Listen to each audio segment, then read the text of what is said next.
Oh, hello. I didn't hear you come in. Oh no, you're not disturbing me. I was just reading for a few minutes. What's that? Oh, I'd love to talk about Fox and Forests on the Nintendo Switch. Okay, so cringy old school jokes aside, as you can tell from the title or from what I just mentioned, we are going to be reviewing Fox and Forests for the Nintendo Switch. So let's get right into it. I have my notes here and the last bit of my coffee. I decided to start doing these reviews where I've already consumed the bulk of my my liquid, just so that I don't have too much just sitting and getting cool, because yeah, it is really easy to just let it go cold when you're chit-chatting away about something you're stoked about. So anyway, Fox and Forests. So before I get into the details, I'll mention that before my 2-month trip to Nepal, I came across this game a few weeks before leaving or something, and it wasn't out yet at that point, obviously, but I saw just a few screenshots. There were literally only a handful of videos on YouTube, and nothing thorough, nothing in depth. They were literally just like people testing the game in its like very primitive state. So you would have like 2 levels that were looped, or like it was just in a very incomplete state at that point. But from the earliest moment that I saw some of those initial screenshots and just seeing the way the game looked, and I think maybe the one song that we could hear, if there even was a song in that like test version, I don't recall. But anyway, I was so captivated by this that I was like, okay, that is an automatic buy for me. Like as soon as that comes out, I'm getting that without question. And so yeah, months went by, and last week it dropped, and yeah, got it day one. Played through the story in about 3 days. It's not a super long game, but yeah, just absolutely stellar title. So anyway, let's get into what this is. So it was developed by Bonus Level Entertainment and published by Euro Video Median. I'm not sure where they are from or any of that stuff, but that's the who anyway. Fox and Force is a 2D action adventure platformer with some RPG elements, just like basic upgrading this and that, and getting more heart containers and stuff like that, just to boost your health, and same with your like energy bar, your mana, your magic bar. So yeah, like it's just a retro style, just exquisite production, as I will explain as we go over this stuff a little more. So anyway, the story, oh, it's so good. Like before you get to like the main section where you're in the dialogue and things are getting established, there's like a little storybook scene where you have these screens that like close, like it'll show like an image and there will be some text, and then it closes, opens again, and there's like the next picture, and it's just like, it honestly reminded me of some of my childhood storybooks that I would have read or had read to me when I was younger. And so that was really cool, just sort of setting the stage a little bit and getting the player acquainted with the characters and things like that. So anyway, when you actually get into it, excuse me, you talk to, well, you play Rick the Fox, and there's Patty the Partridge, who is sort of like a little bird that follows you around, just keeps an eye on you more or less. And anyway, you meet up with this guardian tree, who is like this big ancient guardian of the forest or the land or whatever. And he explains that there's this evil force, so like darkness is spreading throughout the countryside, and just doing all sorts of nasty things. Like I think what their main goal is to introduce this fifth season, which is like this very unnatural and deadly season. And already some of the uh, lands are already being corrupted, so you'll have like mutant, like half plant, half animal mutant creatures sprouting up here and there and stuff like that, and just all sorts of nastiness is coming around. So yeah, the tree explains that like, oh, okay, if you collect the magical pieces of bark from each season, like there's one in each season, then we can like restore balance or whatever. And so Rick, being a fox and being very self-centered in ways, is like, well, what's in it for me? Like, why would I care about doing this? But yeah, they promise him like whatever treasure and all that kind of great stuff. So he agrees, and they set out. Him and the bird set out on their journey. So you begin, I think, in the spring season, and now each season you aren't able to go to the next season until you've like completed the first, and there are of course only 4, and it's not a big game. It's very short. Like obviously going through it your first time and collecting things and searching and really exploring things and just admiring the view, it's going to be longer. But that being said, if like just with what I know about how long the game is, it you could literally blast through it so quickly. Like you might even be able to do it in less than an hour, maybe a little more than that. I'm not too sure, but anyway, it's short. So you start off in the springtime. There are 2 levels you go through, and then a boss, and then you go back to the tree once you have the bark. And then he's like, okay, like here's the next season, da da da da da. And anyway, you get the idea. So yeah, really cool. As far as like how the story develops, once you've done all that stuff and you go back, oh, by the way, like I will mention that Rick gets like this magical melee crossbow, so you can do, it has like a blade on the tip, so you can do like these, depending on what abilities you choose to purchase, you can do like downward plunges with like this big spike or whatever, or a blade, or you can do like slashes or just jabs, but you can also shoot a variety of different magical arrows. So you have like standard arrows, which are just like one at a time, straight ahead, and then you have like the red ones, which are like a rapid burst of 3, I think 3 or 4, probably 3. So it's just like, and then you have the green ones, so that's like 3 that go out like that. So one straight ahead, one up, and another in the middle.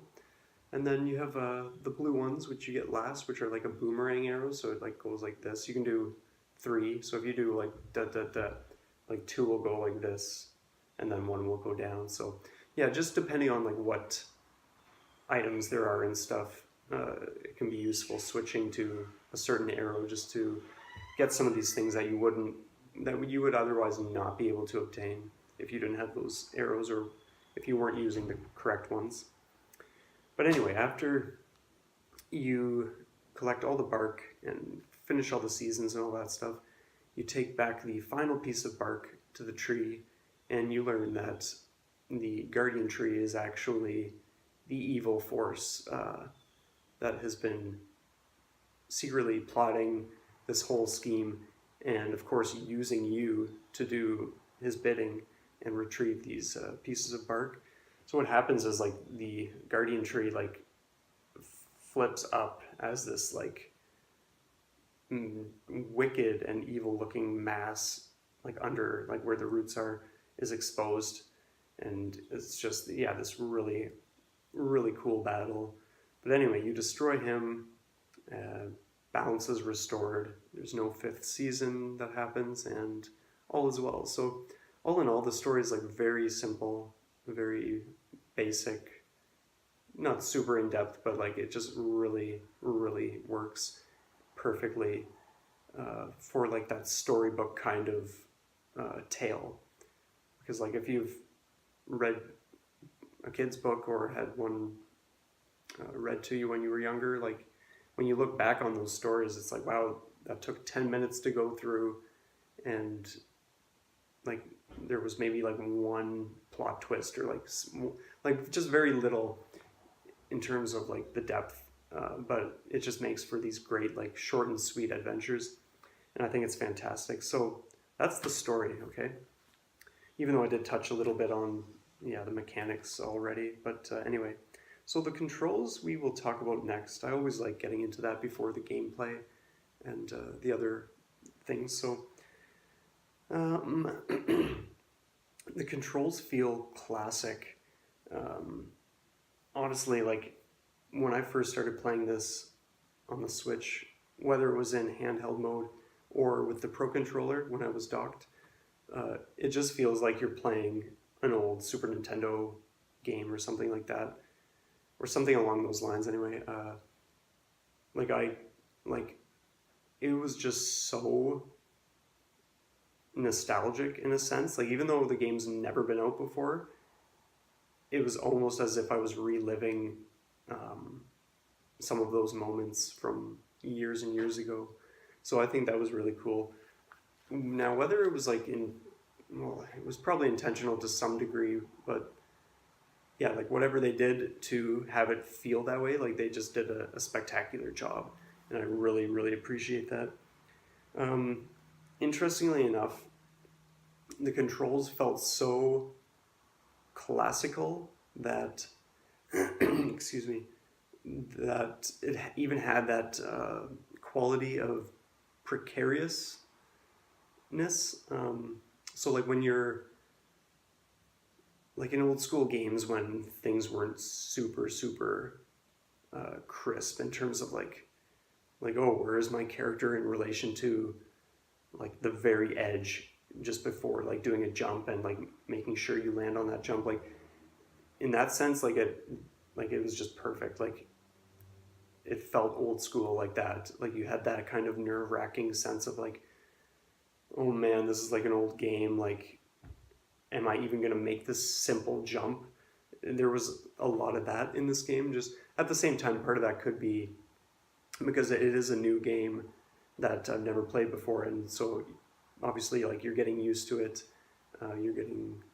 You're just adjusting to the game and the graphic style and just all of those factors. But I just thought it was neat that it felt very like you were sort of on edge when you were on edge, and I think that's really cool. Okay, so the user interface of the game is like pretty simple. For the there's really nothing that wows you or that wowed me. It like the menus and like the title screen, like all that stuff, just for the player is simple to use and straight to the point. It doesn't really offer anything beyond that, which it doesn't need to, of course. But it was fine.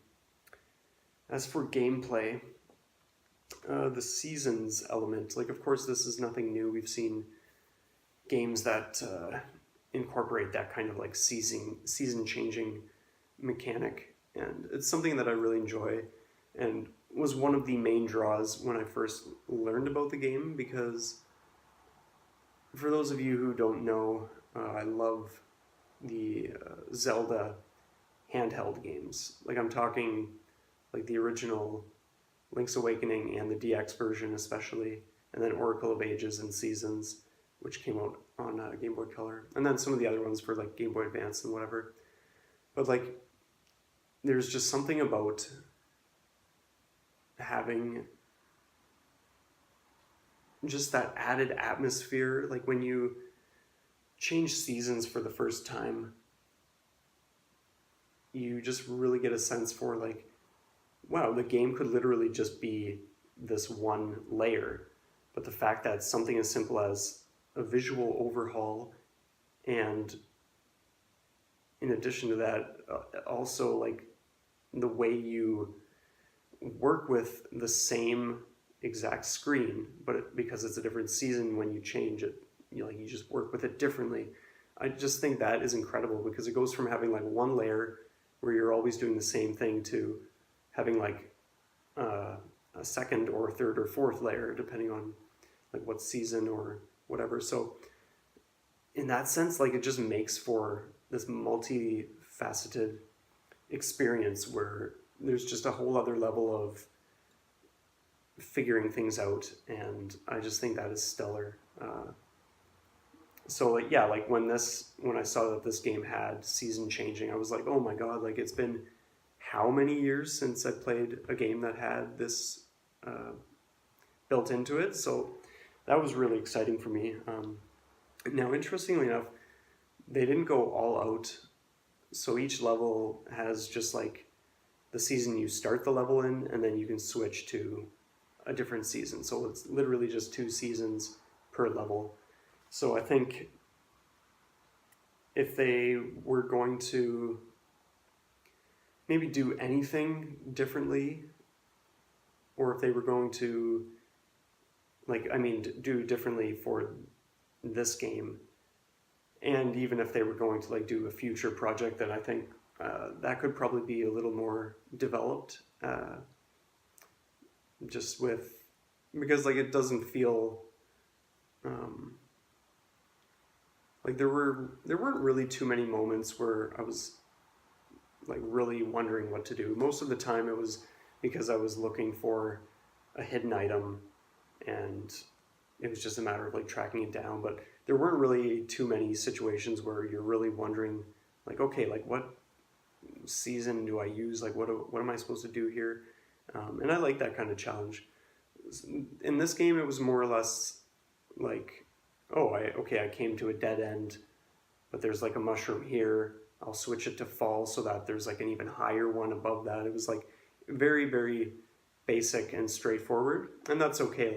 Like I said, it's just like a short and sweet adventure. And even though there wasn't too much challenge with like the problem solving, yeah, it was like it was fine. Like I really enjoyed the game. I just think like in the future they can totally like go over the top if they want to, and I think they would still do fine, with that. Okay. Yeah, so just to touch on one more thing with these seasons, and it sort of ties into music, which I'll get to later, but when you change seasons, you have like different enemies, or the enemies that were on the screen will shift into a different mode. And so for instance, the beehive in the summer or spring or whatever, that will be active, and like so it'll just be hanging from a tree or something, and there will be bees flying. So if you attempt to go through it, you will get hurt or whatever. So if you turn it to winter, then suddenly there are all these, like you can just see like it's very quiet. Like all the bees are inside, they're sleeping, and you can just pass by freely. So that's cool. And like I enjoy that when you switch to a different season, the music changes as well. Usually there's like one main theme song for the level, and then when you switch, it's like a very different, more laid back and quiet tune. And I really thought that was really nice, and just added that much more to it. So the gameplay is very immersive. Like I said, it was nostalgic for me in ways. And what I'll say to expand on this or that idea is that like this specific kind of adventure and visual like style really just gave me this impression of like, oh man, this is like the kind of thing that you and your buddy would have played way back on the Super Nintendo, like on a summer afternoon or something. Like just got this new game, or you went down to the shop and rented this game, and you two are just sitting on the couch, just having a great time and playing this new exciting adventure. Like there was such a sense of that kind of feel. Like it was breeding that kind of energy for me anyway. So I just thought that was like amazing. I just got so into it. It didn't matter like what else was on the go while I was playing. It was just like zoning in, and suddenly you're just in this fun, colorful, bright, cheerful, exciting adventure. And I just got really, really invested in the journey, and that's really fantastic. So yeah, totally fun, brimming with a spirit of fresh excitement. Just so good. It plays well. Things are simple to sort out. As long as you're approaching it logically, you won't have any issues. I don't think I came across anything where I was like stumped for a while. It was, like I said before, it was like when you think you're stuck, you literally just change a season or look at your surroundings, see what you might be missing. You might just want to shoot an arrow at that like floating item or like whatever. Like it's just very, very basic in that sense, but it plays nice and it is fluid, okay? One thing I really like about the gameplay is that when you finish a level, it'll show you the stats, so like all the things you're missing, so like how many seeds you've collected, because there are these magical seeds, 5 per level, and you use these to unlock the other seasons so that you can progress. And there are other things like these crystals and these like stone disc things with like holes through them, or I'm not 100% sure what they are, but when you see, like, let's say when you beat a level and you're like, oh, that went great, I got a lot of stuff raked in the coin, just like got a bundle of cash there, and then you see that like, oh wow, I only got 1 out of 5 seeds, like what the hell. It just, when you see that kind of information after going through, let's say, a short level, you're just like, oh man, well I want to dive back in and like find this stuff that I like didn't see. Like, how did I not see this stuff, or like where could it possibly be hiding? It just really encourages you to take a closer look, and I think that counts for a lot, because a lot of games will have oodles and oodles of stuff to collect, but if they don't have a way to motivate or encourage you or entice you, then it's like, who cares like what you're getting or not getting. But I just found with this game anyway, I just felt very motivated to collect everything or as much as possible. So that was really neat. Okay. So interestingly enough, I really like how they did the purchasing of items and abilities in this, because there are like these shops in the Forest Plaza, like your main starting area and where you do all your upgrading and taking the bark back to the tree. Like there are these little booth structures. So you have one for buying more heart containers and expanding your magic bar, your mana. And then you have one for getting new abilities, so like your melee attacks and different things like that. And then you have one for magical spells, which interestingly enough, I only ever got one in the whole game, and I unintentionally used it just at some point by pressing a button. And I was like, oh, okay, like whatever. Like, so I wasn't too interested in that, but anyway, that's where you get magic spells.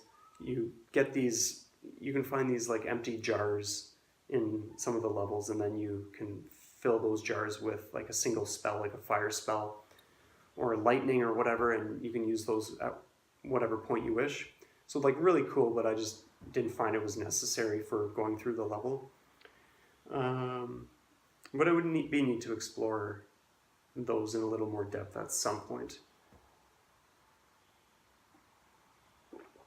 Okay, so as I was saying, I really like what they did with this because they use, like, for instance, you get a ton of gold in this game. Like, I think you can, like, in your first level, you'll probably come out with 400 to 600 gold, maybe 800, give or take. I'm not too sure at this point, but I remember just having oodles of gold, and that's great because you can like use it for certain things. But then what happens is when you want to get, like, let's say this other ability or just whatever else, it'll sometimes be like, okay, this much gold plus a crystal or one of those stone donut things. So it's not just as simple as like, oh great, I'm gonna like go through the level, kill enemies, and collect a ton of gold, and now I can afford everything. It's like you'll want a lot of gold, and then you'll also want to make sure you're tracking down some of these hidden items. So I think it's just neat that they combined the price, just a variety of things so that you can't just do simple purchases with gold. Because like I think one of the last hearts was like 5,000 gold. And like I said, going through the first level and having 800 gold, 5,000 doesn't seem like a lot, but when you're spending on other things and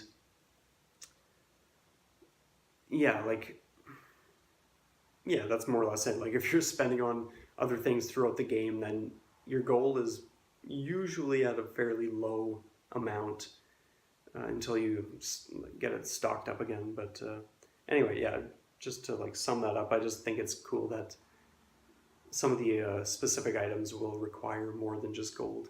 So it encourages you. It's a nice way to motivate the player to just get in there and explore more than they might normally if an item wasn't asking for like, oh, this, and this if you want it. Like it's a nice way to execute that.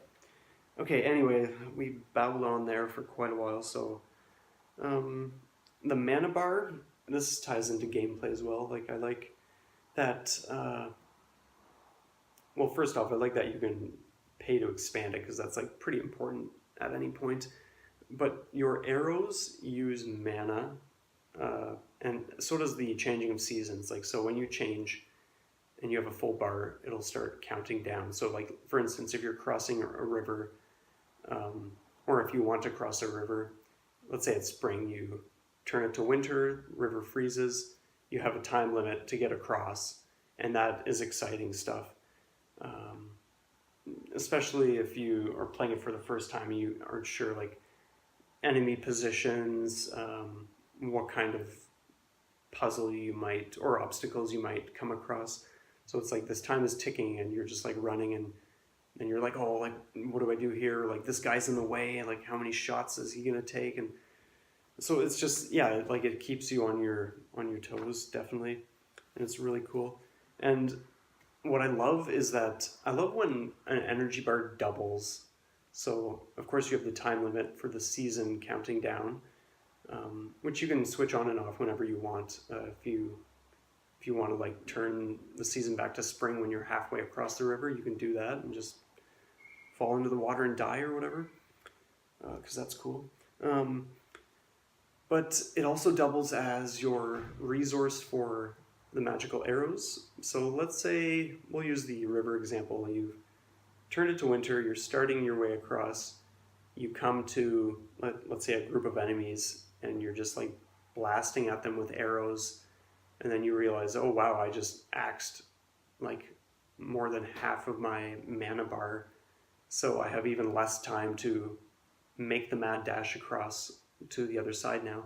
So like, I just love when you are required to keep track of different things and really conserve those resources, or just keep tabs on them more or less.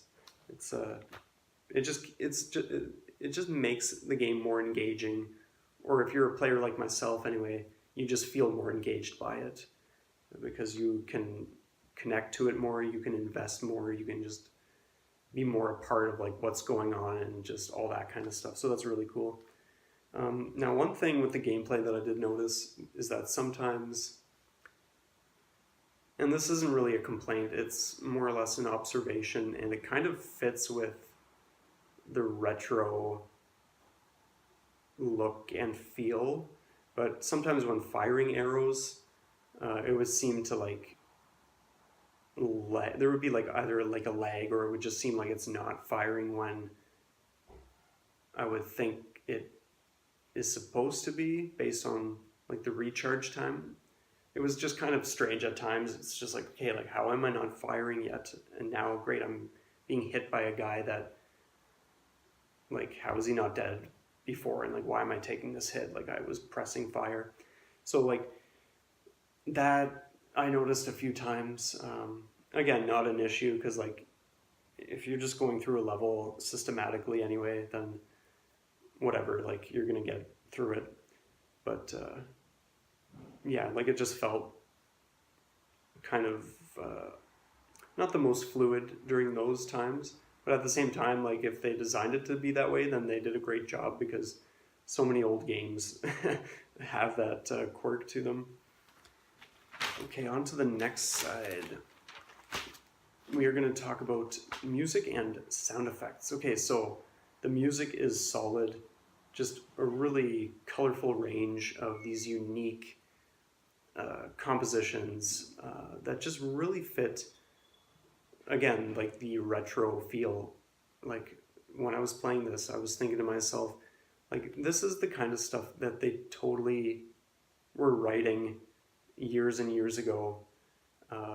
So yeah, just a spectacular job on the music. Just incredibly beautiful songs, layered and just really enjoyable. So they did a bang up job on that. Just so great. Actually, yeah, interestingly enough, they're catchy and memorable tunes as well. Like there was one day, it was either like later in the day, I played in the morning or something, and then it was like at my friend's farm, just helping him with the vegetables, just like being out in the field all day, and like I had these two Fox and Forests songs in my head, and I was just like humming one for like X amount of time, and then I would switch to humming the other. So like just, yeah, like just great songs that you just enjoy immensely.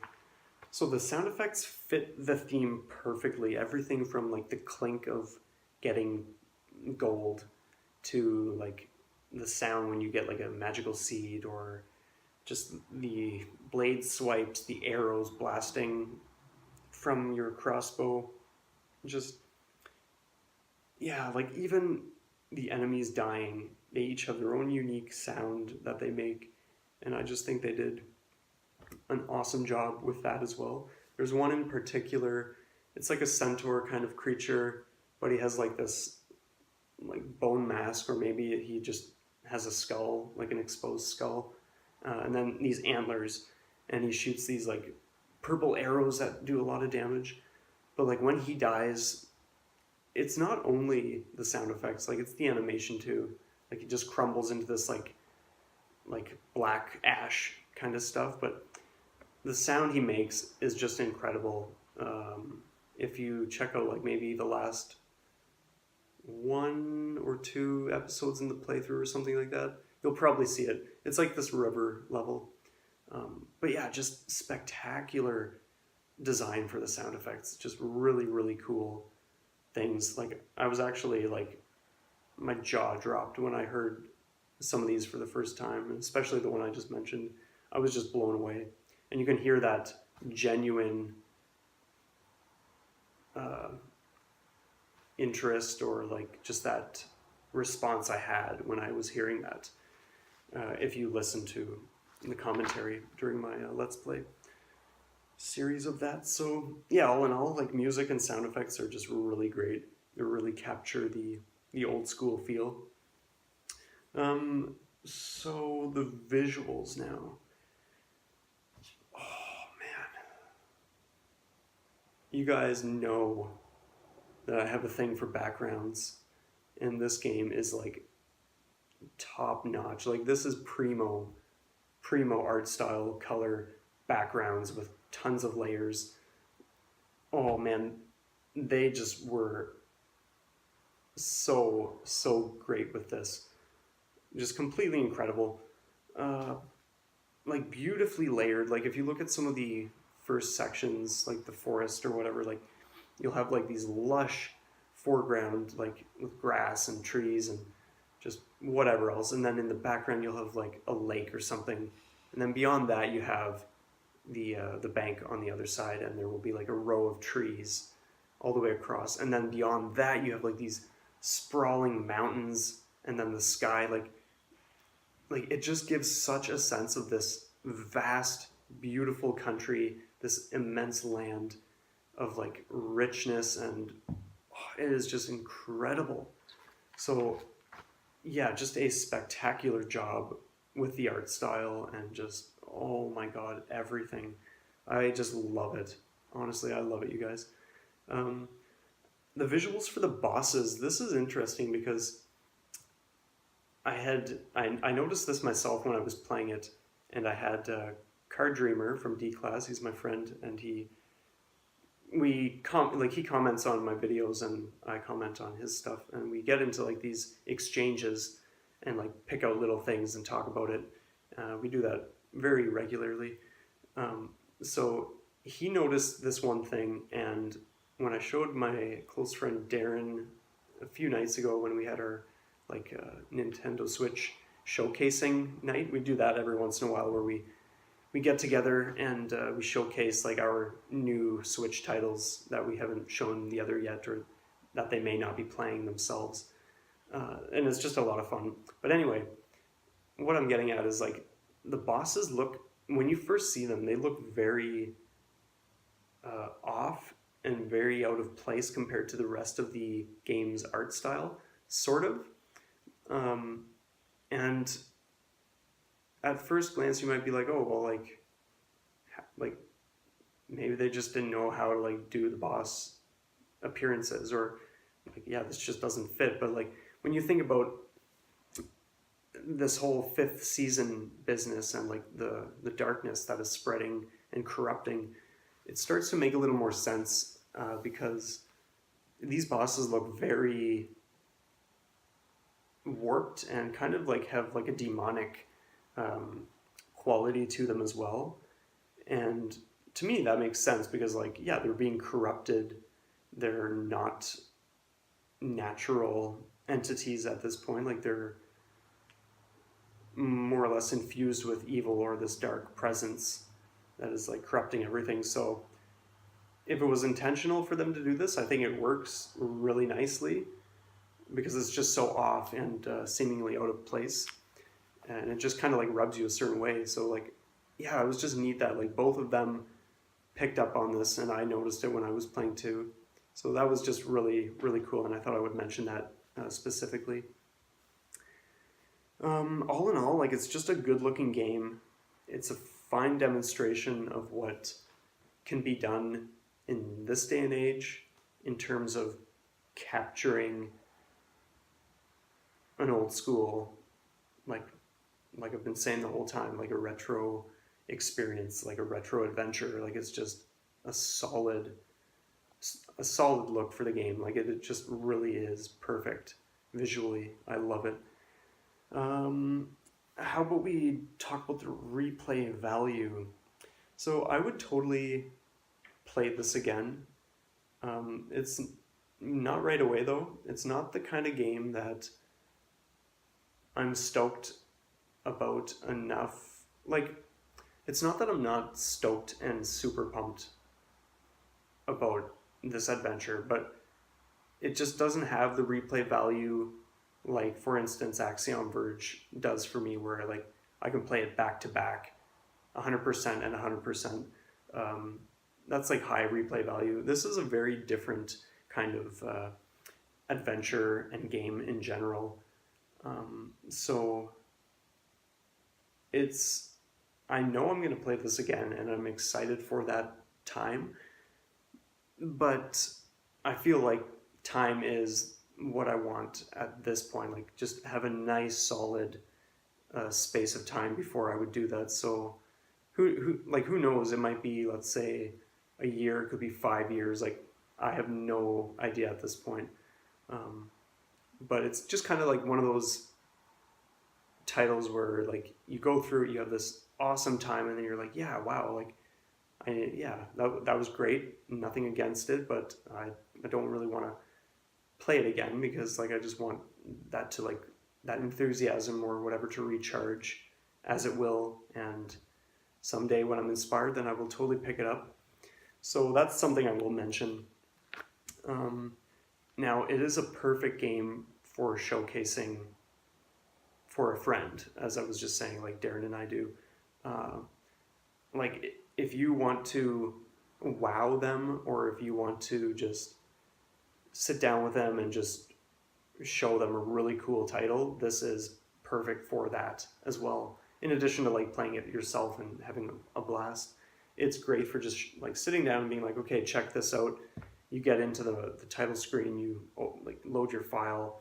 You have this colorful map that's just sprawling out right in front of you. All these cool things like the giant tree with like multicolored hair, just like the windmill or whatever, and like the forest with the fire happening, and just all that cool stuff. And then you get into a level and you start seeing like, wow, like enemies all over the place, like treasures hidden, like chests to get, like magical seeds, like just really cool things, like an awesome platformer. So in that sense, it's perfect to, um, yeah, share with others. It is just really great for that. Okay, so moving on, we're gonna wrap things up. This is my final thoughts now. It's not a must own for everyone. Uh, like some people are gonna see this and be like, oh, well, it doesn't sound too in depth. It doesn't sound or look overly engaging, so I'll pass. And that's fine. Like you're maybe, I won't say better off, but it's just like if you're not into it, you're not into it, and that's cool. For me though, being a retro lover and just an enthusiast for that kind of stuff, this certainly was a must own. Now, with that being said, like I bought it day one, so like it was pricey. Um, I would say like maybe wait for a sale if and when that's even going to happen. I'm sure it'll go on sale eventually, but I would say wait for a sale for this one. It's not, I wouldn't say it's like the type of game that, like I got it day one because like I was stoked for months leading up to it. If you're not as stoked or you've got other games on the go, then it's totally fine to just not get it right away, okay? It's not one of those games where like it drops and you are just desperate to be playing it. It might be that for you, but I would just recommend, yeah, waiting for a sale because it is a little on the pricey side. And because it is a shorter game and you can like 100% it pretty easily, it's not something you have to be paying top dollar for like I did. So now that being said, even if you have it already or you are like, well, I don't want to wait for a sale because I want to get it anyway, like regardless of how you want to do that, like I consider this game to be a perfect addition to the Switch. Like it is a perfect match for the Nintendo Switch, especially like handheld mode if you want just like an adventure where like late at night you're just sitting on the couch like in the dark and dipping into this colorful bright world. Like that's super cool and it's totally perfect. I'm very thankful that I can count this among my titles like in my own personal Switch library. Like it's just a solid game and I'm stoked to have it. Um, so okay, if one other point I want to make is that, well, two things. If they were to come out with a physical copy, I would totally get it. Even with how short of a game it is just so beautiful and rich. and creative and unique. Like, to me, it's just, this could easily do with having a physical, and I would totally buy a physical copy without question. Maybe not right away, but I would absolutely love to have a physical. And I think if this game does well, I think the developers were going to push ahead with that or something. But the second thing I wanted to mention is that, as with any game that I love, I'm stoked to see what the team or the developer does in the future. Like, if this is the kind of quality that they've pumped into Fox and Forest, then I can only imagine what they will learn from this experience and apply to their future projects and whatever else. So I think it's really great and exciting just thinking about the potential for future titles from these guys. And yeah, that's more or less going to be it. Like, just a solid title. For those of you who have checked out the Let's Play, you'll know that, like, every episode I was just commenting on so many great things that I enjoyed, and just like I said, talking to Card Dreamer about a lot of really cool elements and just exchanging ideas with him. So yeah, like, it's just really, really awesome. And like I said, I'm just stoked to have it. So anyway, that's going to be it from me, you guys. But yeah, thanks for listening to this. I always love how I can have just, some points on a page and then it ends up being close enough to an hour worth of chit-chatting away. But yeah, thanks so much. We will catch you next time. Be sure to like, subscribe, share your comments below. And we'll go from there.